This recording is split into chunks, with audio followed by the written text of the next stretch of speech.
see, we always talk about colonized politics, colonized languages, colonized education system, colonized religion. But my question for you today is, was our architecture also colonized? Or did colonialism only affect politics, or it also reshaped the way we think about space or the way we organize space? How do I hear you say people influence space, practices influence space? How do someone or a practice or a ritual influence a space?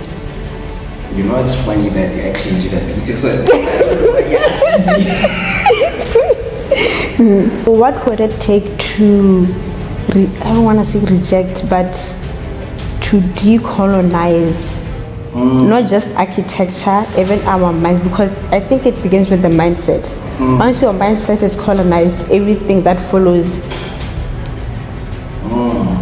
I like that you use the word decolonize. I'm 50-50 on that, because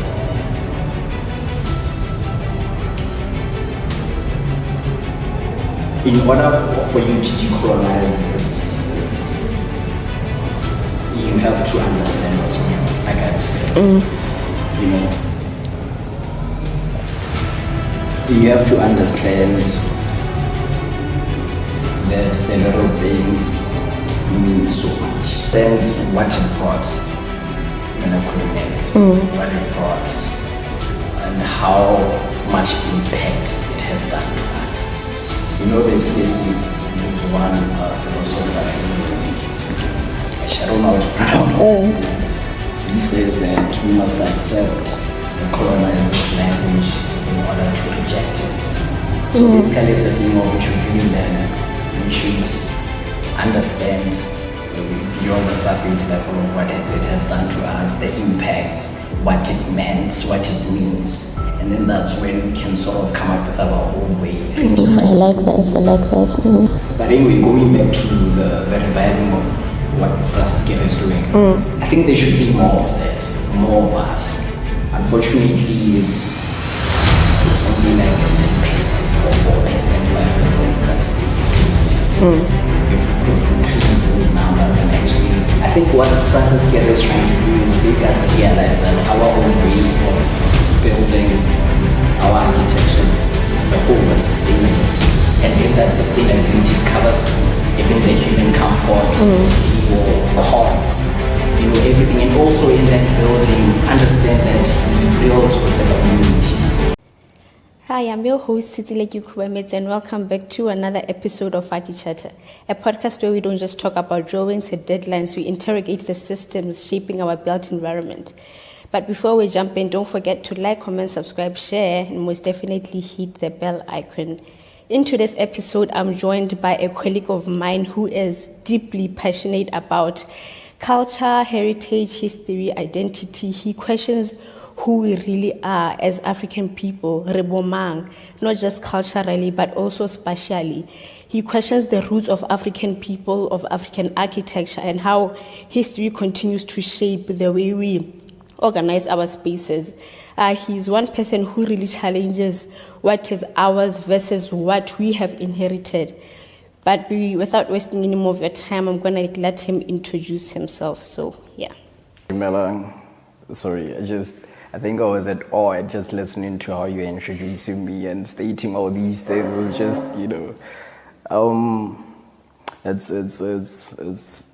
it's nice to hear someone's perspective of how they see you, and I appreciate that. But anyway, let me get to it. Again, now Bakang Malumbela, to the viewers. As she just said, I'm her colleague, fifth-year student, doing architecture at the University of Botswana.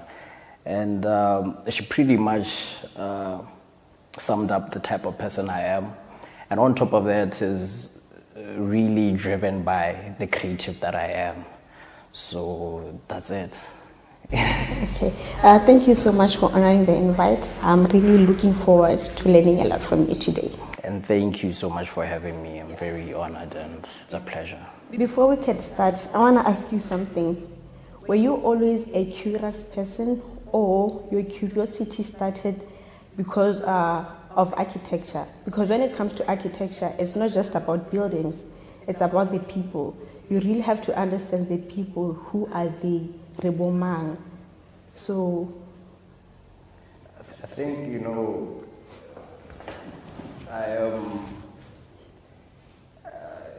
it comes from a long way. I've always been like this. I think even before architecture, I think architecture just played a huge role into the way I think now, into applying sort of critical thinking into everything, into how you see things, more especially spatially, how people influence space yeah. and all of that. So I think I've always been curious. I've always been that person to dig deeper than the surface level, to go more beyond just what we see in front of our eyes. okay. All right, now let's start. We always talk about colonized politics, colonized languages, colonized education system, colonized religion. But my question for you today is, was our architecture also colonized? Or did colonialism only affect politics, or it also reshaped the way we think about space or the way we organize space? But before you can actually answer that, I want us to take a step back. Yes. Like before colonialism, who were we spatially? How did African settlements look like? What was space to Africans before colonialism?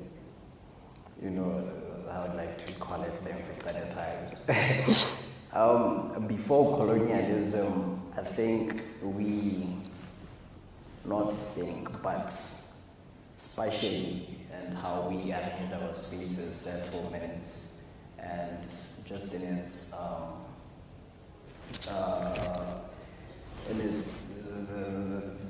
like as I'm saying, the spaces that we settle into, the way informed by our lives, informed by our practices, cultural practices, Religious practices. Also that, for instance, you look at Bakang, its spatial configuration, how it was situated in between Malumbela.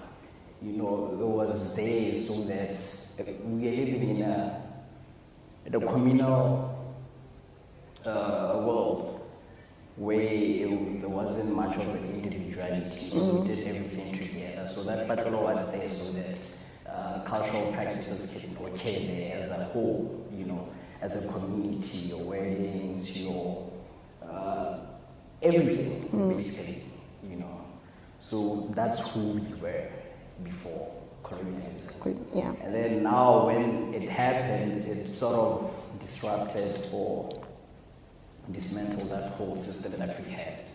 It totally disrupted it. Colonialism comes in different frameworks. As a whole, it has multiple branches. How can we colonize these people in their minds, their spaces, education system, everything. It's a framework. It's a framework that really,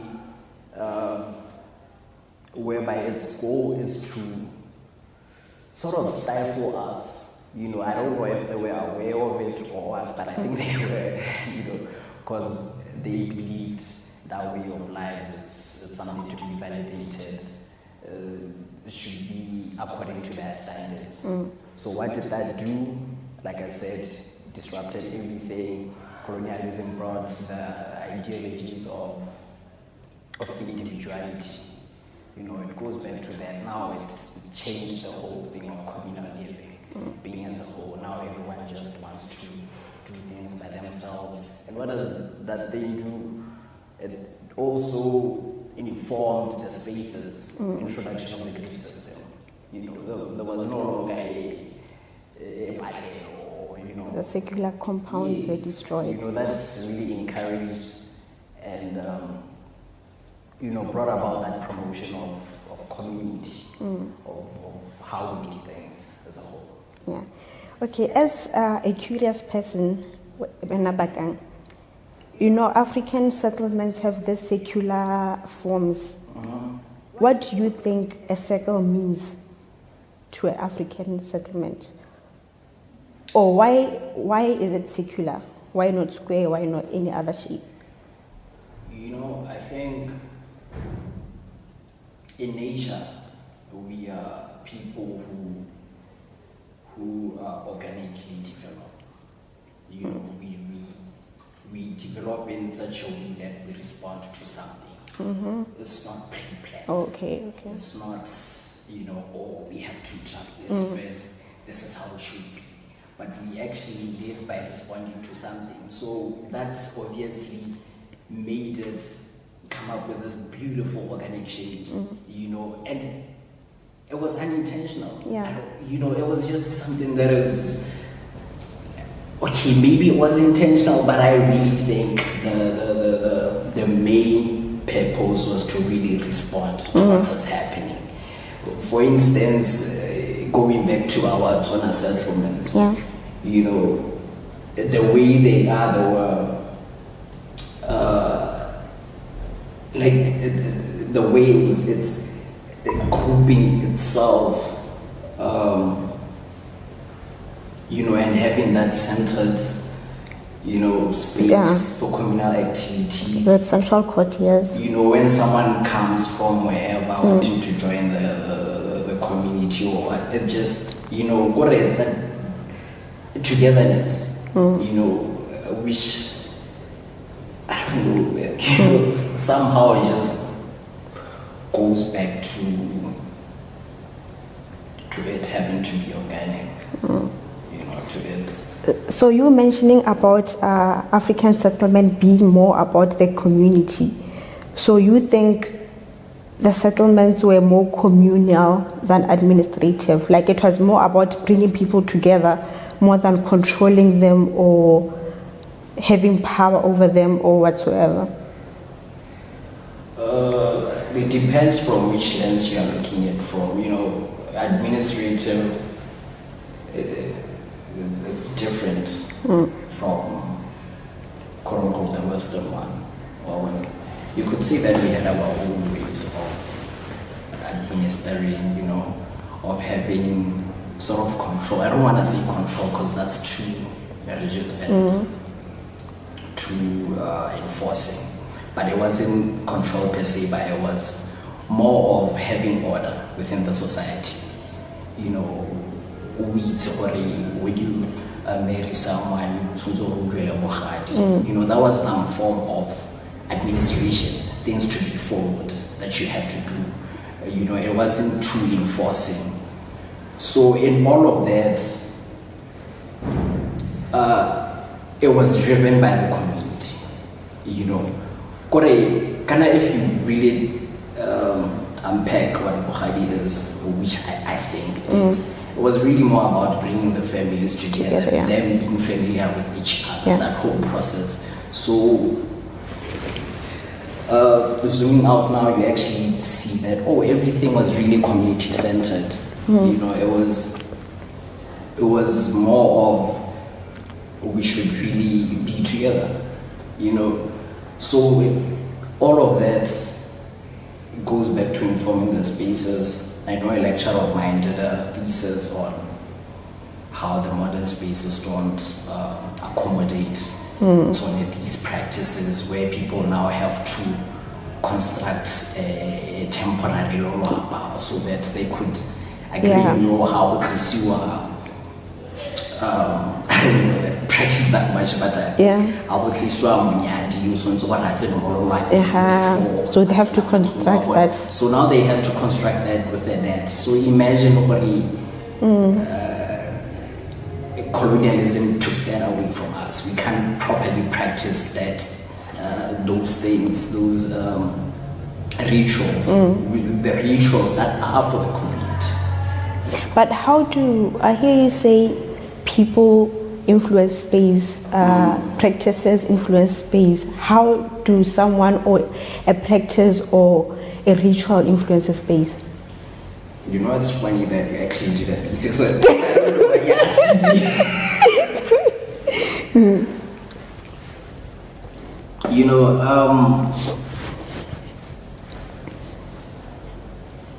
You know what? It's us who are right first in the world, the people, you know. And a dwelling comes from where you felt safe, where you felt sheltered the most. Let's take, for instance, a tree. Or when we like to dwell under it because it gives a sense of protection, shelter, and all that. So you find that people now end up building their houses or around, you know. So it's just, you can, even in the little things, you know, how, for instance, Corona, but I don't know if that's for sure, but I've read it somewhere, how other groups in that compound, in that homestead, they put the close to the entrance, close to the where you enter the homestead, because it was a way of them. It's a symbol of saying, you know, you guys should start your own family. So it's a thing of whenever you are ready, you are close to leaving the house. I know it's you need to actually think. That's fine, you know how symbolical it is, and also it was serving as a form of protection to the homestead. I care about how you go through the thing first and then the entrance. So it was just that thing. Someone's logic. But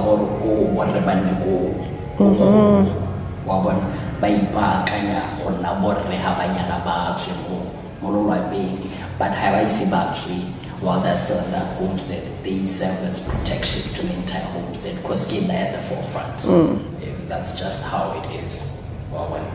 So in essence, it just tells you how people thinking, logic influences a whole lot of how we settle. So do you think colonialism affected these practices? For example, thinking Bokhwera and Bojali, which now affected space organization, because like you said, you're talking about the patlelo, not the patlelo, like the courtyard where Mosadi Atsisiwa. Yes. Yeah. So now there are no longer much practices around. Maybe Bokhwera, Bojale. Now, how has that affected spaces which were related to those practices? All I can say is it really affected very badly. You know, I'm going to be talking about it in a more of a micro scale, in an urban way, how our settlements are now designed. You know, because back then, our settlements, they weren't vehicle orientated. Because bringing in vehicles and all that, it stifles the human scale, it takes away that essence of it. You know, so it was something that was, there were a lot of symbols into it. The routes that they took, and in that routes, they walk. You have to walk. You know, from the outskirts, the jungle, to where it now terminates. The ceremony terminates at the Khotla. Some not at the, I think Bujali is not at the Khotla. So you can imagine now those routes now being taken up by those vehicles, or what other incorporation of vehicles into it just for efficiency and, you know, convenience. It took away the human of it. Now people can't celebrate that journey properly because again, there's that discomfort of being disturbed by vehicles on the way. As much as we think it's a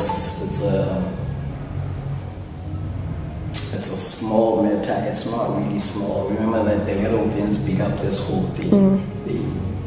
They pile up to make this whole thing. So when that little thing is disrupted, it sort of takes away that little essence of what makes up these rituals.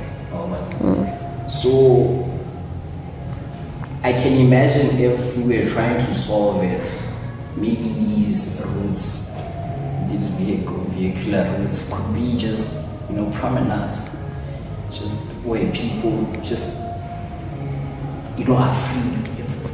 It's free for people to walk, and it's also free for the initiates to walk through that journey, those routes, and people can actually see it. It's a whole celebration of it. But do you think you'll ever go back there? We can try. But I think we should also bear in mind that it has already happened. We now live in a post-colonial era, whereby a whole lot of things has been done. Changes in our spaces and all. I think one thing we need to do first in tackling that is to understand understand what it brought, colonialism, what it brought, and how much impact it has done to us.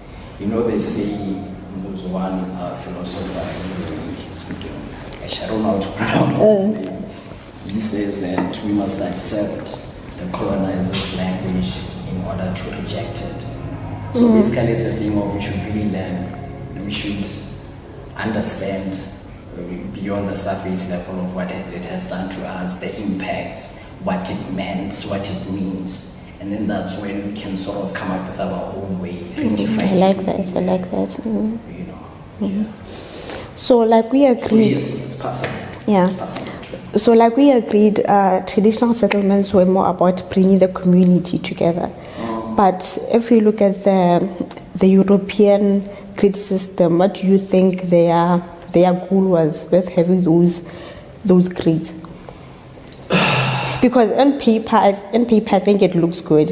It looks, I don't know.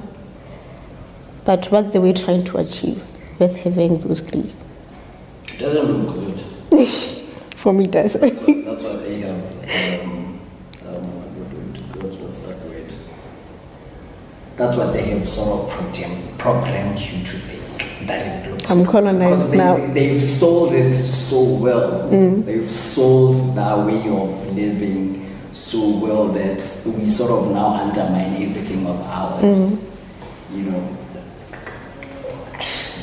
I bet on our organic forms in that grid system. But to answer your question, what were they thinking? Like I said, that way of living is totally different from ours.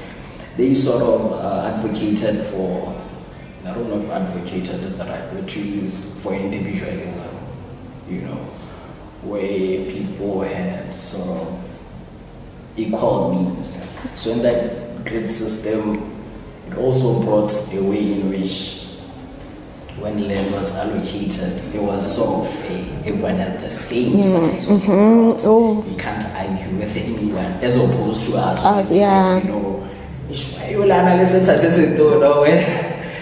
So for them it was more that, but it was that administration or admin, it was more of, it was more technical, it was more planned, planned, looking at, I don't know, it was more economic, to be honest. It was more economic, it wasn't more people orientated first, So I think that's what made them feel like, oh, okay, let's just stick to this, And also, I don't know, they believe that in that way it's just better to organize services, your infrastructure, your roads, it just becomes efficient. So they look on that too. Okay, so now coming back to the 20th century, when we talk of groups like the CM, they introduced this zoning where they separated the living, recreational, work, and I don't know what the fourth one is. But we have adapted to that, or do you think it's something that has always been there? Or I don't know, is it something that you have always practiced, like having these zones, or it's something that was introduced by these movements like this year? I think it's something that has always been there for us. Because when I think of how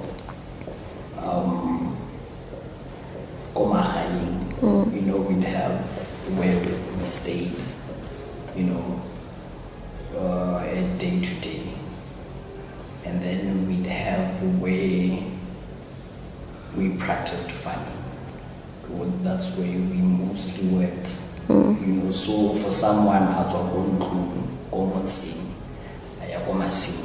there's some sort of that separation of live and then work. Because we're self-reliant. You know that in order for you to eat where you live, you'd have to work. Work meaning that you grow your crops, you rear your animals and all that. And so you have to move from one point. You have to move from that. Sorry about that. Yeah. As I was saying, so in order for you to live, you have to eat. So in that eating, since I said we were self-reliant, we practiced farming. So you had to leave home to go to your fields, to harvest or whatever. So in that, there's that movement, there's that separation from live and work. So what do they mean when they say the CM introduced the functional, the zoning? If it has always been there. The Western are very interesting people. But they have their ways of making things seem like it started from them first. Because, for instance, look at how now there's this trend of sustainable architecture. Yeah. It has always been there. Our Tswana huts in Tswana most efficient. Yes. Thermal energy, everything. So now they are bringing in this thing of sustainable architecture as if it was existing. So I think they did the same approach, okay. But I wouldn't say, I'm not quite sure if they took that idea of their work from us, but all I know is it was already there.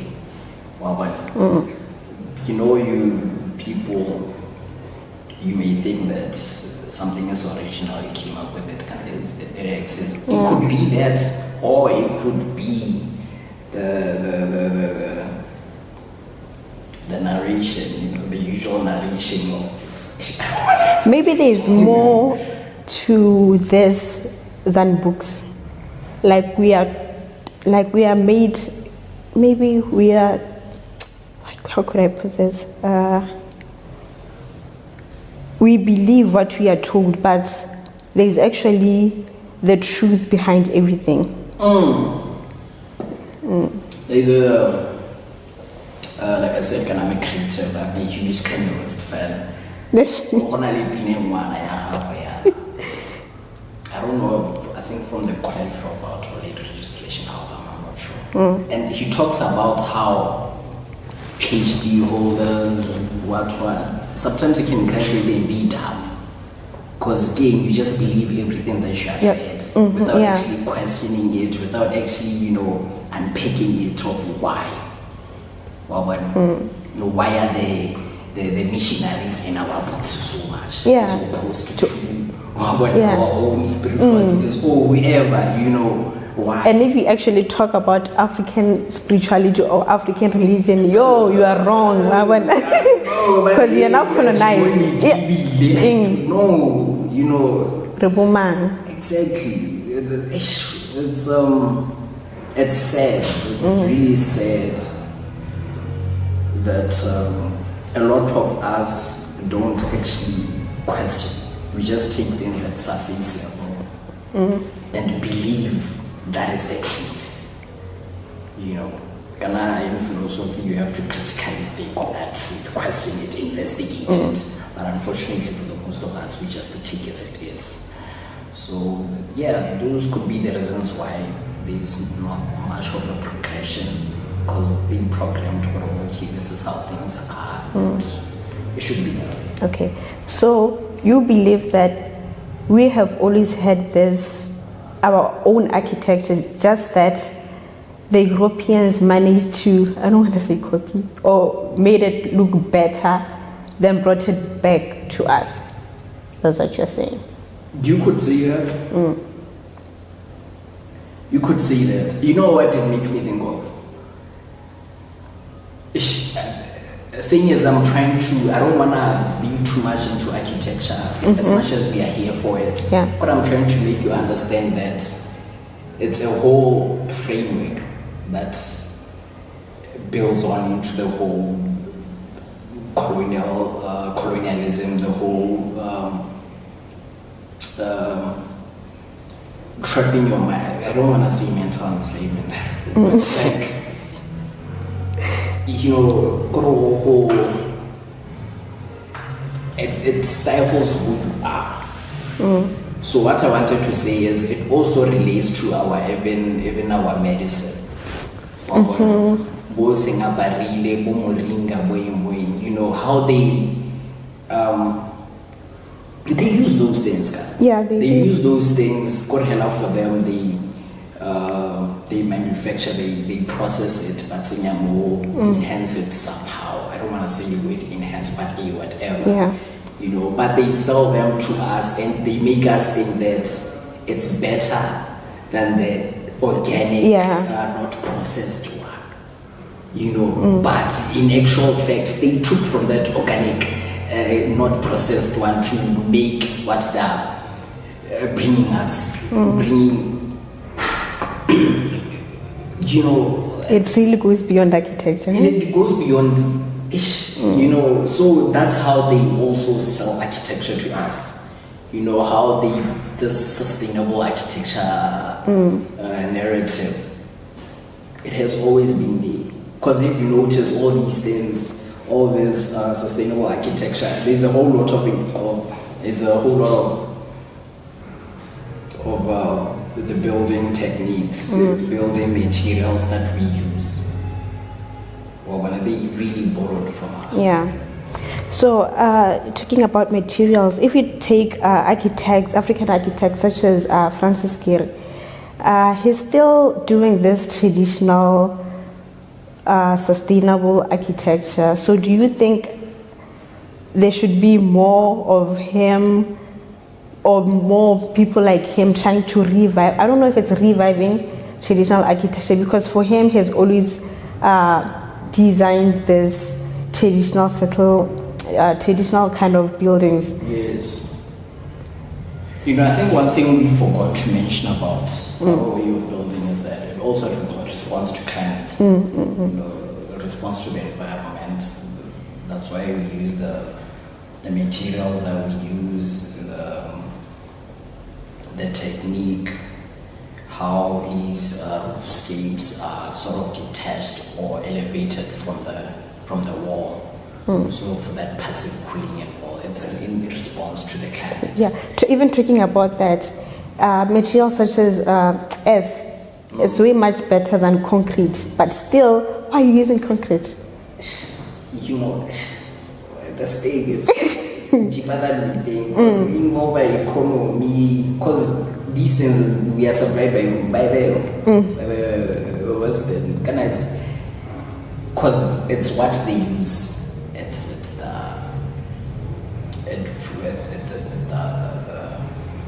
the world, you know, it's what they use. But anyway, going back to the reviving of what Francis Gera is doing, I think there should be more of that, more of us. Unfortunately, it's only like a 3% or 4%, 5% that's doing that. If we could increase those numbers and actually, I think what Francis Gera is trying to do is make us realize that our own way of building our architecture is a whole lot sustainable. And in that sustainability, it covers even the human comfort, your costs, everything. And also in that building, understand that he builds with the community. And what does that go back to? Communal living. Communal living, I mean, in the sense that you don't build a house alone. You don't. It's not even a house, an object. It's something to identify yourself with. Your name is what he's trying to do is for them.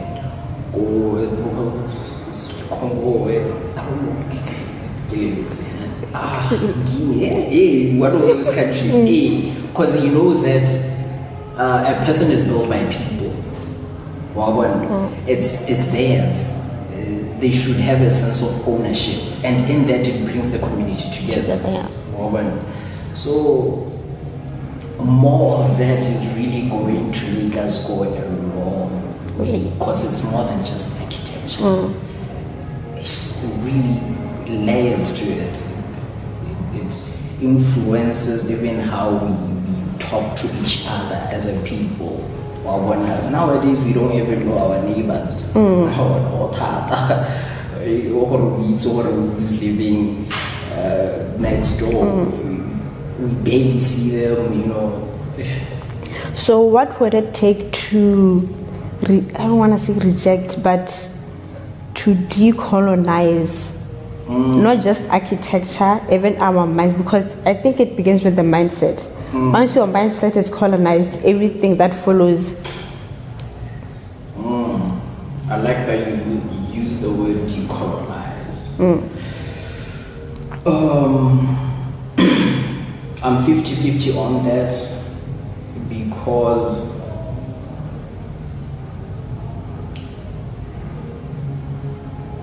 in order for you to decolonize, you have to understand what's going on, like I've said. You have to understand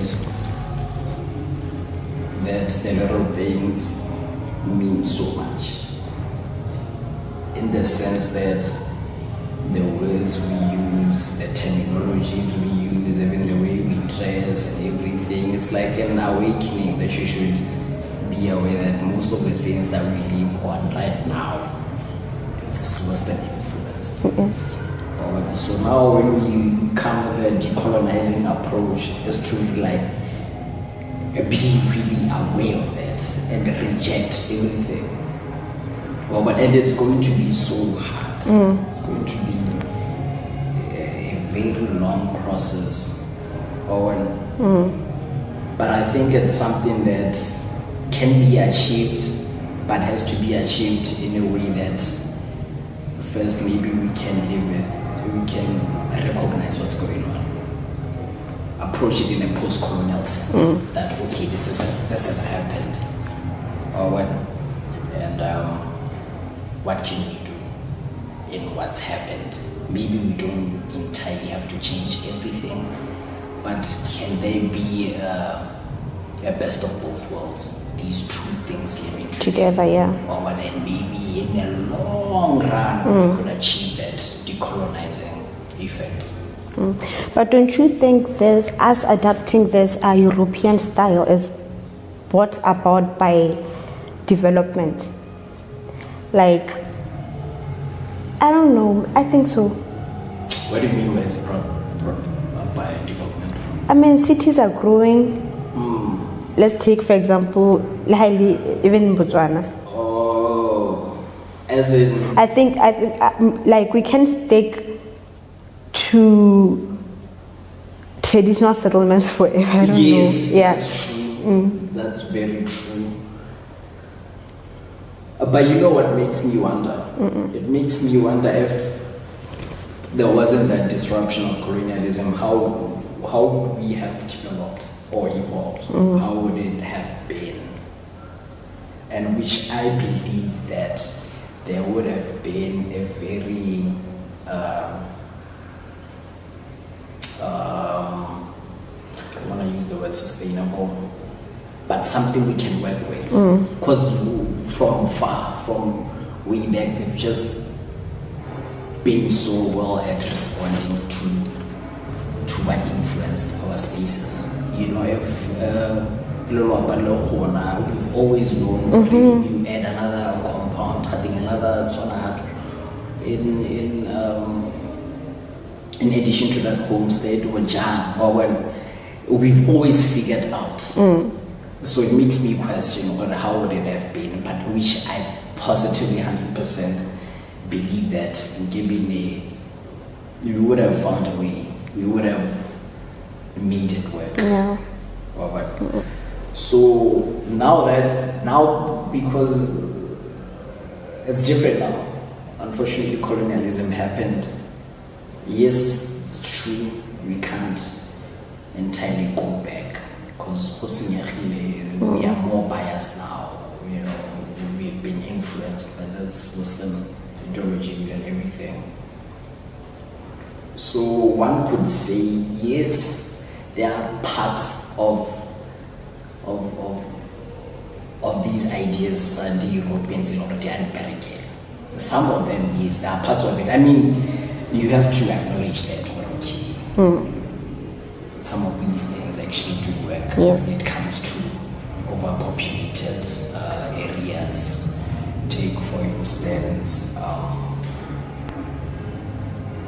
the grid system. You know, the equal sizes, it's a deployed and all this, some sort of organization, even the high rises where what do you call it? Instead of taking a whole bunch of space, you just stack. And, you know, I think. Okay, just to summarize, I want you to tell me when I as Bakang Omang, because you always question what the woman, when I Omang, not just architecturally, but I don't know everything. Because it goes back to your thesis. It does.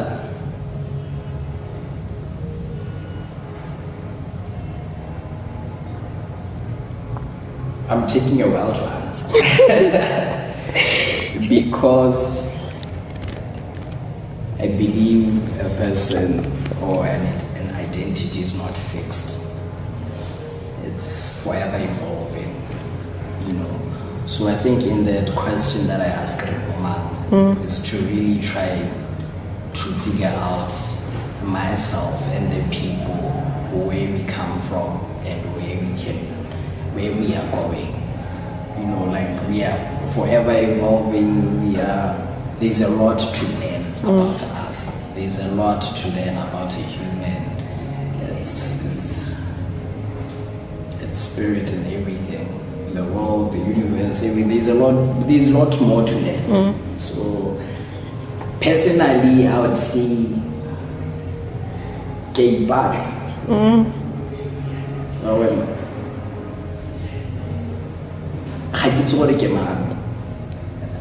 know, I am figuring out who Bakang is, you know, and on my deathbed, you know, since I'm a child,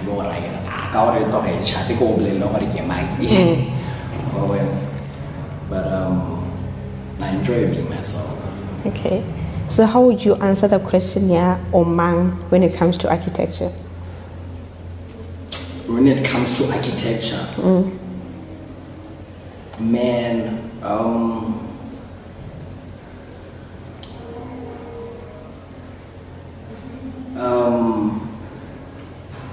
who were we, you know? we are not given a chance to learn about ourselves. So in architecture, it's more of personal. It's more of who can we be without that disruption. And this is just in general. It can be whoever, who was just not given a chance to express themselves spatially. And architecture is an extension of a person, an extension of a soul, a human, So it's trying to figure out how that extension would have been. How would that extension been for us, for Botswana, for Africans, if there was no colonialism instead? Yeah, I really hope your curiosity doesn't end here. Even as a practicing architect, you'd continue being a curious person.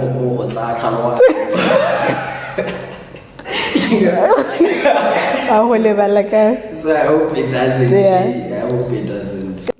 Thank you so much for coming. I've really learned a lot from you, and I am hoping to have more episodes with you, maybe talking about the development of villages in Botswana. It's still architecture, So thank you so much.